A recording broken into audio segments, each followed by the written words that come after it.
Reborn versus realborn, the difference between the two, and what our own personal preferences are. Keep watching to find out more. Hi, Dolly friends. This is Kitty. And I'm Totty. And welcome to Little Bottle Nursery.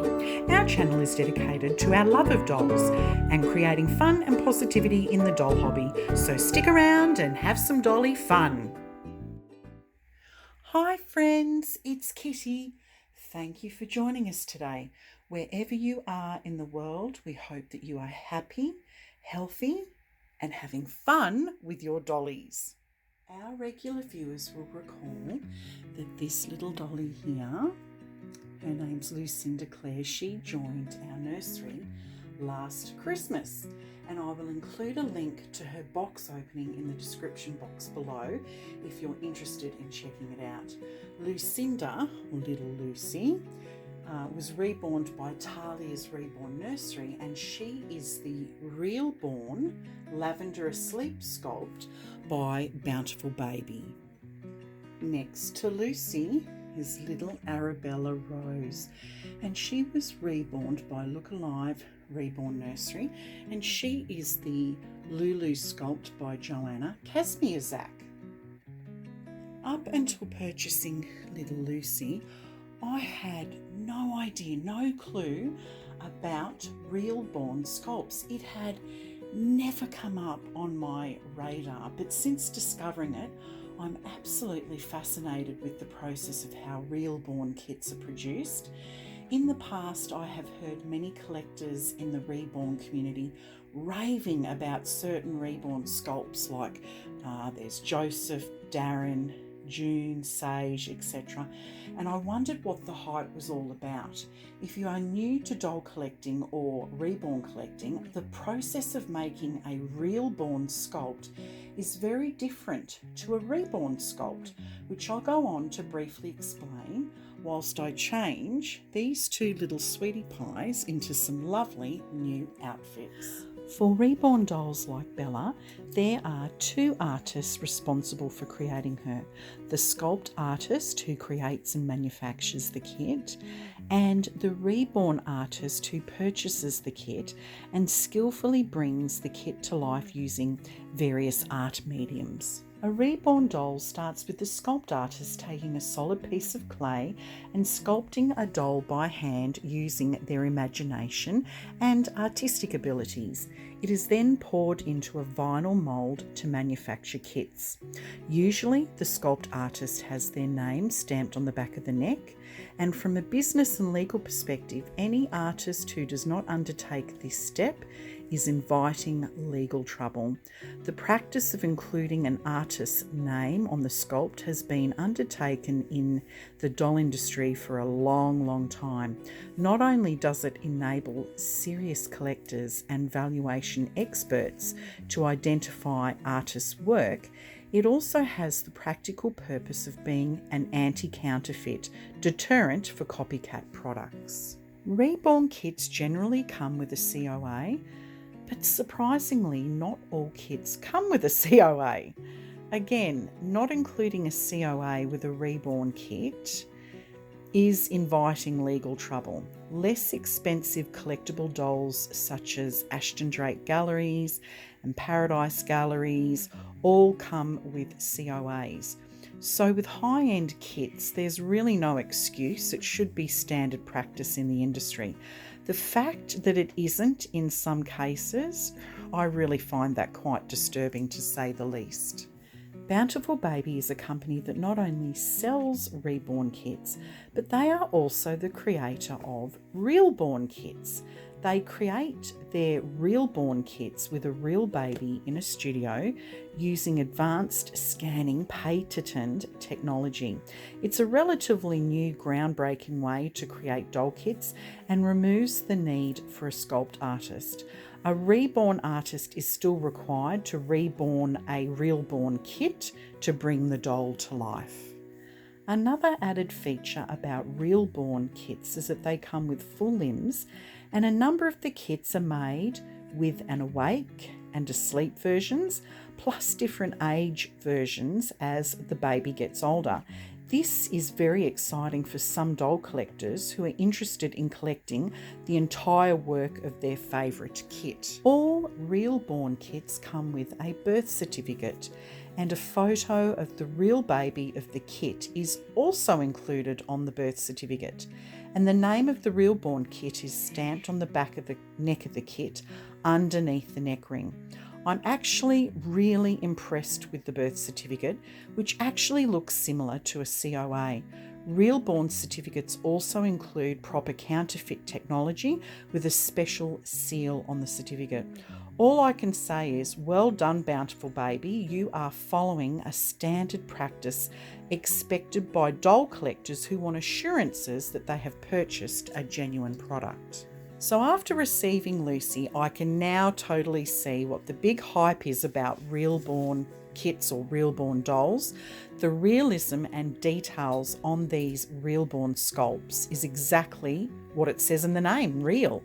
And I don't know how else to really describe it other than telling you a story about how my mother recently described Lucy, my real-born doll. My mother has been collecting dolls for an eternity. It's how I got into doll collecting. And although she has massively scaled back her collection in recent years, she knows a good quality doll when she sees one. So it was really interesting to see her reaction when she saw Lucy for the first time. She was simply blown away. She spent ages studying all the details of Lucy's kit, going over her entire body, and she was really super impressed. Let me tell you, it takes a lot to impress my mother. She was especially impressed with the proportions of the limbs, the incredible details on the ears, and how all the tiny wrinkles had been captured in Lucy's kit. Afterwards, when I explained to her that Lucy was created differently using a real baby and special scanning technology, my mother concluded that she believed this is why this kit was so good. The scanning equipment adds another element of realism that is just so incredible. So her conversation went along the lines like, do you have reborn dolls that have been sculpted by artists with lots of realism? Absolutely. Do you have reborn dolls that have been painted by better, more experienced high-end reborn artists? Yeah, for sure. And then she said, well, I'm absolutely blown away with Lucy. The details in her sculpt is absolutely incredible. And she said that when she first walked into our dolly nursery, she actually had to do a double take. When she first saw Lucy, she said to me, she is the realest, super realistic looking doll in your collection. She also went on to compliment the reborn artist's skills, saying that she really likes the blushing details on Lucy and felt that it looked natural and just like a real baby.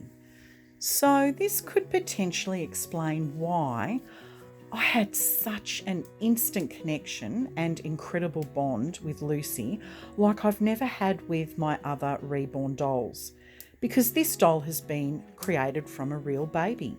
Every inch of this baby's body is scanned to create this wonderful realism. Now, I don't want to take away from the artist who reborn this doll, because I think they also did a beautiful job painting this doll. So who else is blown away with the incredible detail of real-born kits? With how fast modern technology advances, the process of making real-born sculpts, I imagine, is only going to improve, and the process for producing the sculpts will get faster and with even more incredible detail. Thinking about this from a business perspective, I'll tell you what, if I was a sculpt artist, I would have some concerns about technology taking over my job in the future, which is actually a lot more common than you think.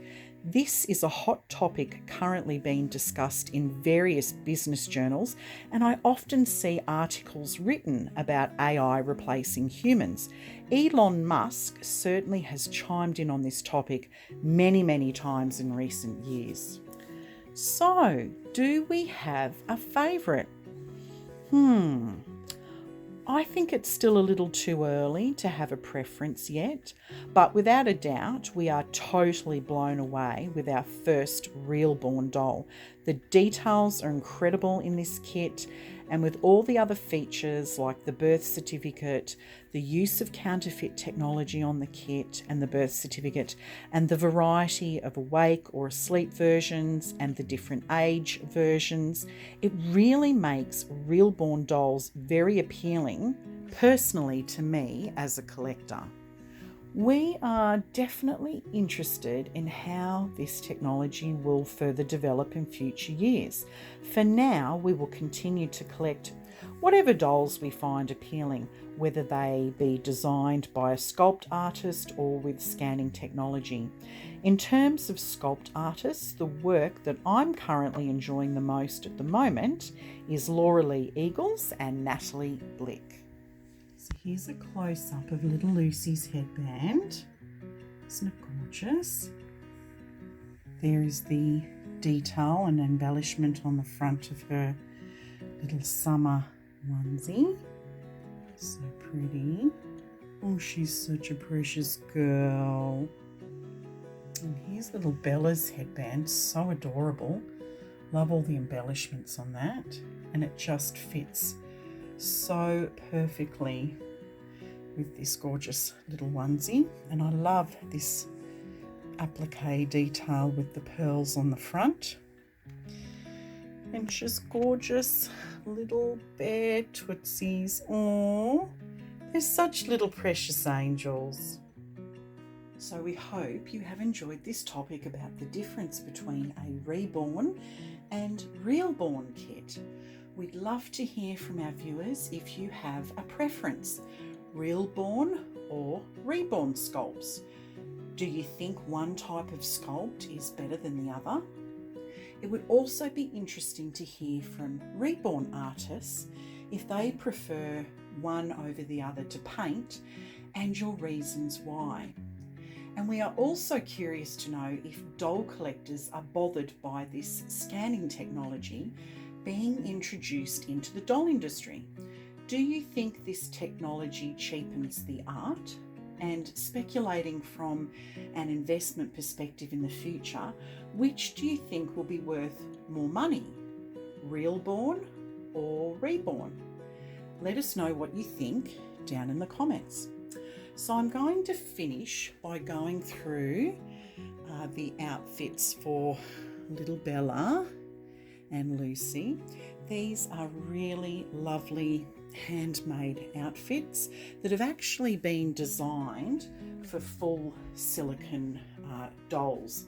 And I got these on sale from an artist after a doll show. These outfits are just divine, and I just love the matching headbands. We all know how much I love a good headband. They are just so super sweet. Oh, I love it. And just little bear tootsies today. Because, you know, it's summer here in Australia and they just look so super sweet. Love it, the little bear tootsies. Gorgeous, just incredibly scrumptious, isn't it? There's something incredibly scrumptious about baby tootsies, just adorable. So that's a wrap. We really appreciate you being here today and sticking around until the end of this video. If you have enjoyed this topic and seeing these two little ladies all dressed up in their new outfits, please remember to give our video a thumbs up because it really helps us out. And if you're new here today, we would love it if you subscribed and joined the Little Wattle Nursery family. Blessings to all our dear dolly friends, wherever you are in the world. We love you and look forward to you joining us in our next video. Bye until then. Bye everyone.